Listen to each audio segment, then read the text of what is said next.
Oi irmãos, tudo bem? Bem-vindos a mais um vídeo aqui do canal, mais um vídeo de estudo da Palavra de Deus. E hoje, continuando nosso no bíblico, nós vamos estudar Desejado de Todas as Nações, capítulo 78, o Calvário. Lembrando, esse é apenas um resumo do meu resumo, recomendo aos irmãos a leitura do capítulo completo lá no aplicativo da Bíblia, ou escutar o audiobook também disponível lá. Vamos lá, esse capítulo é bem grande e a gente vai ter que pular muitas partes, então recomendo a leitura dos irmãos. Desejar todas as nações, capítulo 78, o Calvário. Deu um insulto para outro, de uma a outra zombaria, 2 vezes torturado por açoites. Toda aquela noite fora uma sucessão de cenas de morte a provar até o máximo uma alma de homem. Cristo não fracassara, não proferira palavra alguma que não visasse a glória de Deus. Através de toda a ignominiosa farsa do julgamento, portara-se com firmeza e dignidade. Mas quando, após ser açoitado pela segunda vez, a cruz lhe foi exposta sobre os ombros, a natureza humana não mais podia suportar. Caiu desmaiado sobre o fardo. Então aqui nós vemos as cenas lamentáveis, as cenas tristes do final até a crucifixão de Cristo. Ele foi açoitado por 2 vezes. Quando colocaram a cruz, ele desmaia. Ele suportou tudo aquilo que ele podia como homem. Como homem, não como Deus, como homem. Porque se fosse como Deus, não seria como se o homem tivesse vencido. O homem Deus, Cristo, venceu tudo aquilo para mostrar que quando ele vive em nós, assim é possível a mim e a você vencermos. Apesar da fraqueza humana. Então quando ele recebeu a cruz, ele desmaiou, cansado. Insultaram-no e injuriaram-no por não poder conduzir a pesada cruz. De novo lhe foi posta em cima do fardo e outra vez caiu desmaiado por terra. Jesus desmaiou 2 vezes por conta do peso da cruz. Jesus sofreu além do que aquilo que o corpo humano consegue suportar. Por essa ocasião, um estranho, Simão Cirineu, chegando do campo, encontra-se com o cortejo, ou seja, Simão, ele não sabia o que estava acontecendo, ele simplesmente estava voltando para casa do trabalho e encontrou ali aquela cena, aquele monte de gente andando, caminhando em volta e zombando e escarnecendo a Cristo, enquanto ele tentava carregar a cruz. Simão ouvira falar de Jesus, seus filhos criam no Salvador, mas ele próprio não era discípulo. Conduzir a cruz ao Calvário foi-lhe uma bênção, e posteriormente mostrou-se sempre grato por essa providência. E isso o levou a tomar sobre si a cruz de Cristo por sua própria escolha, suportando-lhe sempre animosamente o peso. Foi uma bênção para Simão ajudar Cristo a carregar a cruz. Ele aprendeu ali uma lição valiosa, e eu e você temos de aprender essa lição por esse testemunho. Devemos suportar a nossa cruz com dignidade, com honra, tendo confiança de que Deus é Deus e Ele está a conduzir as coisas. Devemos confiar em Deus. A cruz foi uma bênção para Simão e a cruz é uma bênção a nós nos dias de hoje. Devemos carregar a nossa cruz e seguir a Cristo. Do espetáculo que tinha diante de si, alongou Jesus o olhar ao tempo da destruição de Jerusalém. Naquela terrível cena, muitas das que estavam chorando agora por ele haveriam de perecer com seus filhos. Havia muitas mulheres chorando por simpatia, por ver Cristo sofrendo daquela forma. Da queda de Jerusalém passaram os pensamentos de Jesus a um mais amplo juízo. Na destruição da impenitente cidade viu ele um símbolo da destruição a sobrevir ao mundo. Disse: então começaram a dizer aos montes: caia sobre nós, e aos outeiros: cubre-nos, porque se ao madeiro verde fazem isso, que se fará ao seco? Se a Cristo inocente, suportando a culpa dos pecados, isso foi feito, o que será que acontecerá com aqueles pecadores não arrependidos que continuam a blasfemar e a pisar no nome de Deus naquele dia Cristo estava contemplando essa cena. Pelo madeiro verde, Jesus se representava o inocente Redentor. Deus permitiu que sua ira contra a transgressão caísse sobre seu amado Filho. Devia ser crucificado pelos pecados dos homens. Que sofrimento então havia de suportar o pecador que continuasse na transgressão? Todos os impenitentes e incrédulos teriam de conhecer uma dor e miséria que a língua é impotente para exprimir. A dor, a miséria, o sofrimento daqueles no grande dia da ira do Senhor, em que o mal será extirpado, não tem como exprimir, não há palavras para exprimir a dor, a tristeza, o sentimento daquilo acontecendo. Mas a justiça sendo aplicada àquele pecador que assim escolheu continuar. E hoje cabe a mim e a você uma decisão. A decisão de mudança de vida, a decisão de carregar a nossa cruz e seguir a Cristo, a decisão de transformar a nossa vida pelo poder do Espírito Santo trabalhando em nós e não sermos parte desse grupo miserável nesse último dia. Da multidão que acompanhava o Salvador ao Calvário, muitos o haviam seguido com jubilosas hosanas e agitando palmas, enquanto marchava triunfalmente para Jerusalém, mas não poucos dos que então lhe entoaram louvores, porque era popular assim fazer, avolumavam agora o clamor: crucifica-o, crucifica-o. As mesmas pessoas, a maioria, não poucos, a maioria daqueles que louvavam a Deus e entoavam hosanas a Cristo chegando a Jerusalém, os mesmos entoando agora crucifica-o. Por quê? Porque não eram pessoas que de fato tinham o coração entregue a Cristo, não eram pessoas que de fato queriam uma mudança de vida. Eles apenas acompanhavam a multidão fazia, eles faziam também. Se todo mundo faz, eu vou fazer também. Se o errado é o que todo mundo faz, como a maioria das pessoas pensam assim hoje no nosso mundo, mas todo mundo faz isso, é errado, mas todo mundo faz, então eu vou fazer também.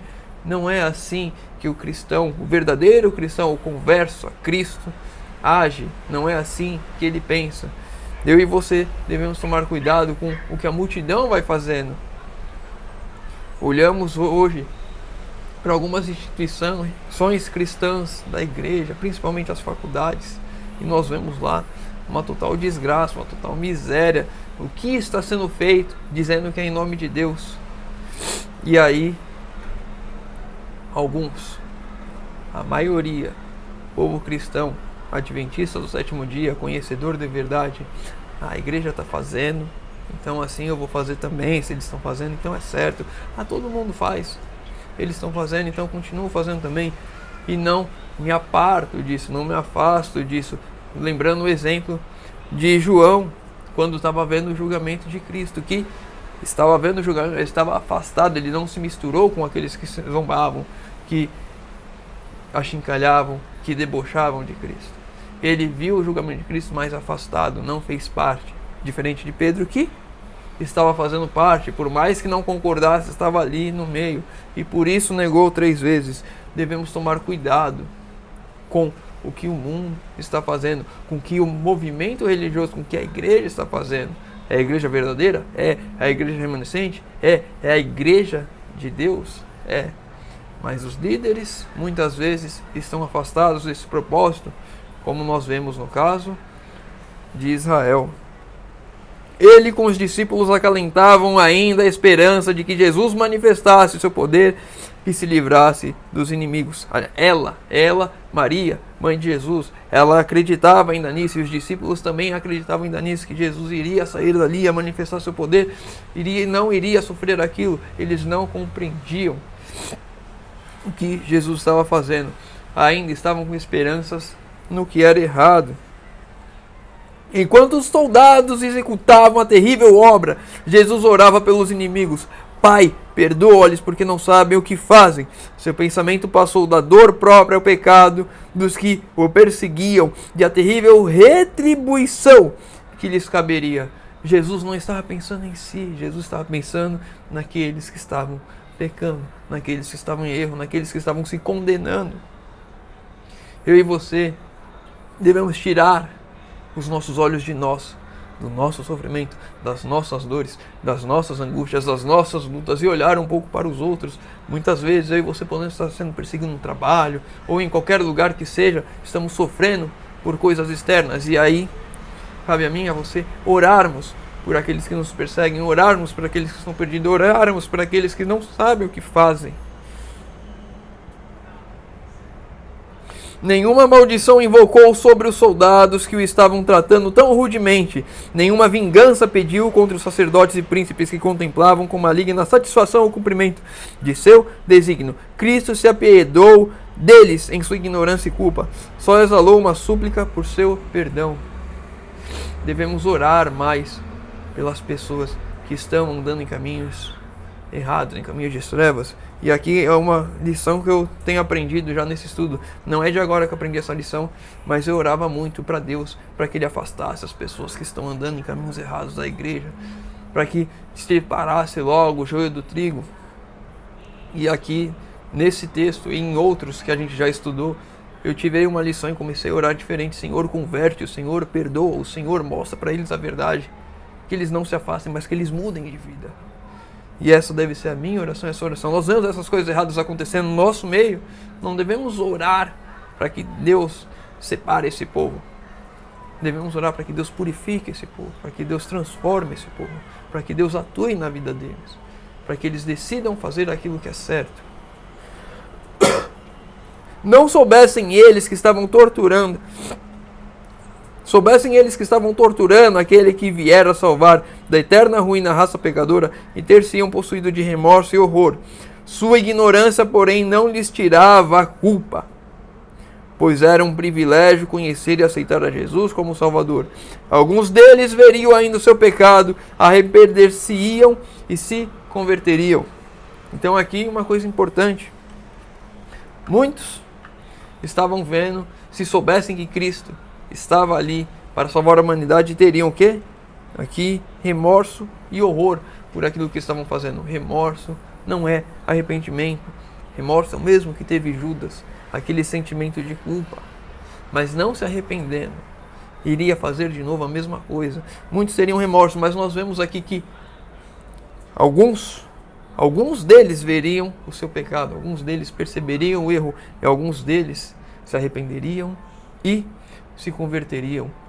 Por mais que estemos andando nos tempos difíceis, os tempos se aproximando cada vez mais do fim, cada vez mais nós vemos o mundo entrando dentro da igreja, cada vez mais nós vemos coisas erradas acontecendo dentro do nosso meio.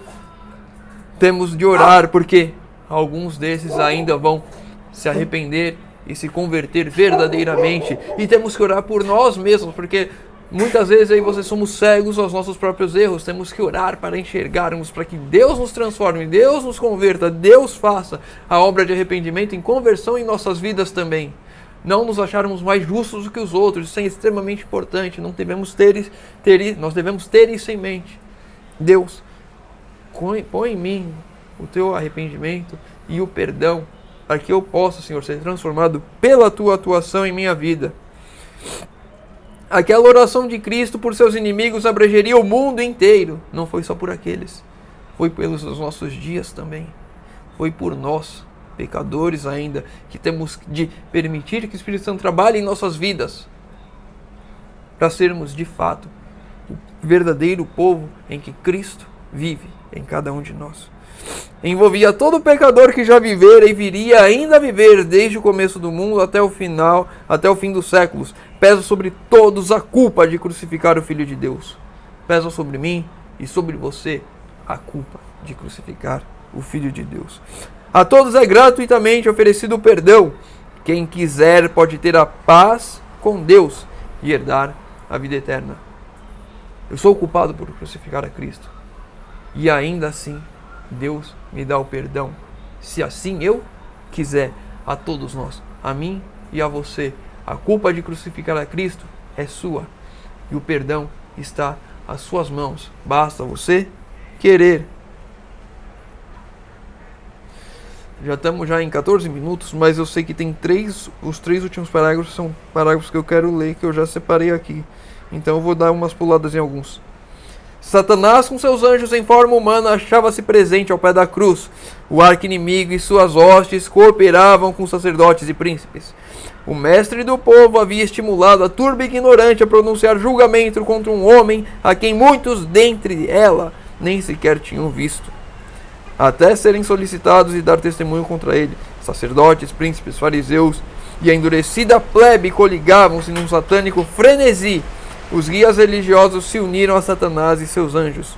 Cumpriam-lhes as ordens. Satanás estava ali com os anjos caídos, alguns em forma humana, não sei se todos em forma humana, nós vemos aqui em forma humana, e estavam estimulando cada vez mais aquela revolta, aquela repulsa, aquele movimento contra Cristo, para humilhar, querendo cada vez mais humilhar a Cristo, para tentar levar ele a um limite que ele desistisse da cruz.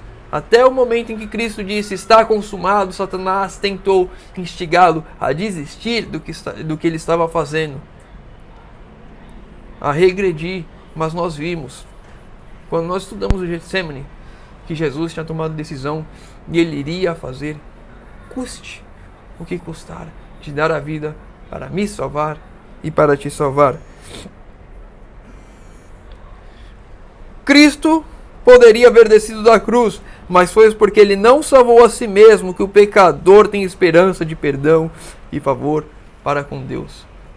Jesus não se salvou, Jesus aceitou a humilhação e aceitou a morte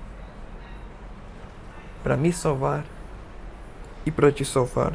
Nunca houvera anteriormente tão geral conhecimento de Jesus como quando ele pendia do madeiro. No coração de muitos que contemplavam a cena da crucificação e ouviram as palavras de Cristo, estava resplandecendo a luz da verdade. E ainda assim, ali na cruz, no Calvário, ele ainda estava pregando as pessoas e convertendo algumas. E a nossa vida deve estar pautada nisso, em todo instante pregar, em todo instante viver, e aí sim iremos converter alguns, não por nós mesmos, mas porque Cristo habita em nós, Cristo faz a obra em nós, por nós, e alcança outras pessoas. O Evangelho vai ser pregado a todo mundo quando Cristo viver em mim e em você, porque não vai ter como, não vai precisar nós falarmos, não vai ser da boca para fora, vai ser a nossa vida testemunhando, e as pessoas vão ver. E essa perseguição, o amor de Cristo em nós, nós amarmos as pessoas genuinamente, como Cristo nos amou, de dar a vida por eles. Quando isso acontecer, esse amor vai causar repulsa daqueles que não amam, daqueles que já escolheram o seu lado. Há muitos que já escolheram o seu lado, há muitos que já endureceram o seu coração. E aí nós veremos o que diz lá no grande conflito, que as fogueiras da perseguição se acenderão contra nós. Uma transformação que deve acontecer na minha e na sua vida.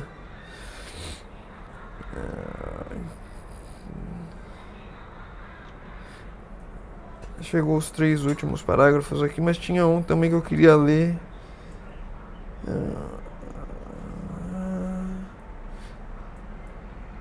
Deixa eu ver 6. Não houver anteriormente teu conhecimento. Aqui. A Cristo, em sua agonia na cruz, sobreveio um raio de conforto. Ou seja, Jesus foi confortado na cruz. Teve um conforto, um raio de conforto. Foi a súplica do ladrão arrependido.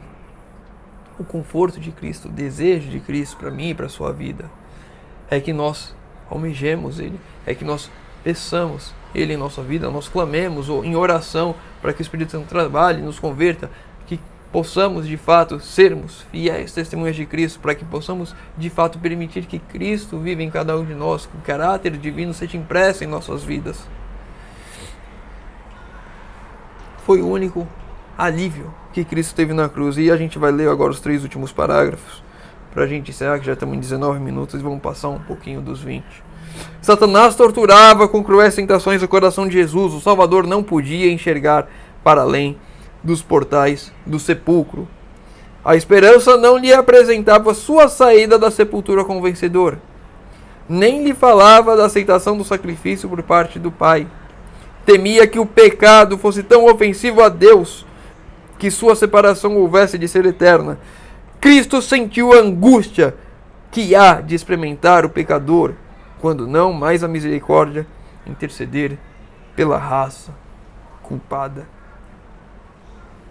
Angústia de não ver mais salvação, de não ter mais salvação. Angústia quando a porta da graça se fechar e aqueles que estiverem perdidos terem a certeza de que são perdidos, que não há mais esperança. Essa angústia Cristo enfrentou na cruz. Uma angústia que eu espero que eu e você não passemos, que sejamos de fato aqueles que estarão salvos em pés para ver Cristo voltar. Uma angústia que espero que eu e você não passemos, mas Cristo passou pela angústia de não ter esperança, angústia de não ter o sacrifício aceito pelo Pai, angústia de morrer eternamente. Ele não sabia se iria ressuscitar. Cristo passou tudo isso por mim e por você. Deus e seus santos anjos estavam ao pé da cruz. O Pai estava com o Filho. Sua presença, no entanto, não foi revelada. Houvesse sua glória irrompido da nuvem, e todo espectador humano teria sido morto. E naquela tremenda hora não devia Cristo ser confortado com a presença do Pai. O pecado é ofensivo a Deus, e por isso Deus não pôde confortar a Cristo naquele momento, e se ele assim o fizesse, ele ia matar a todos que estavam presentes. Para a gente encerrar o último texto de hoje.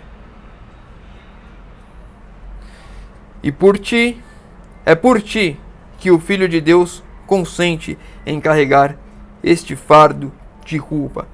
Por ti, ele destruiu o domínio da morte e abre as portas do paraíso. Aquele que impôs calma às ondas revoltas e caminhou sobre as espumajantes vagas, que fez tremerem os demônios e fugir a doença, e abriu os olhos de cegos e chamou os mortos à vida, ofereceu-se na cruz em sacrifício, e tudo isso por amor de ti. Ele, o que leva sobre si os pecados, sobre a ira da justiça divina, e torna-se mesmo pecador, e torna-se mesmo pecado por amor de ti. Cristo fez tudo o que fez por amor de mim, por amor de você. Que esse seja o que paute a nossa vida. Olharmos para a cruz, vermos o amor de Deus. E o amor de Deus, de fato, quando nós vermos, quando nós compreendermos, Ele irá nos converter. O Espírito Santo vai nos converter quando de fato percebemos que Deus fez muito mais do que merecíamos. Vamos ficar por aqui hoje. Se ficou com alguma dúvida, deixa nos comentários. Se tem alguma outra dúvida qualquer, lê o capítulo completo, tem outros pontos. Eu pulei muita coisa, é um capítulo muito grande. Deixa nos comentários para a gente estudar e crescer espiritualmente juntos. Seus pedidos de oração, deixa nos comentários, que eu vou estar orando por todos. Convido os irmãos que puderem fechar os olhos para falarmos com Deus. Senhor Deus, Pai amado, obrigado, Senhor, porque mais uma vez temos a oportunidade de abrir a Tua Palavra e de estudar, Senhor. Pai querido, quão grande amor o Senhor tem por nós, quão grande amor Cristo tem por nós, quão grande amor o Espírito Santo tem por nós, todos trabalhando por nós, por cada um de nós, Senhor amado. Por favor, continue trabalhando em nossas vidas, não desista de nós, Senhor. Somos falhos, temos pecado, mas o Senhor tem uma grande obra a fazer em cada um de nós, Senhor. Por favor, Espírito Santo, transforme as nossas vidas, imprima o caráter perfeito de Cristo em nós, Senhor. Para a honra e glória do Teu santo nome, Senhor. Te pedimos isso em nome de Jesus. Amém. Meu irmão, fica com Deus e que Deus te abençoe.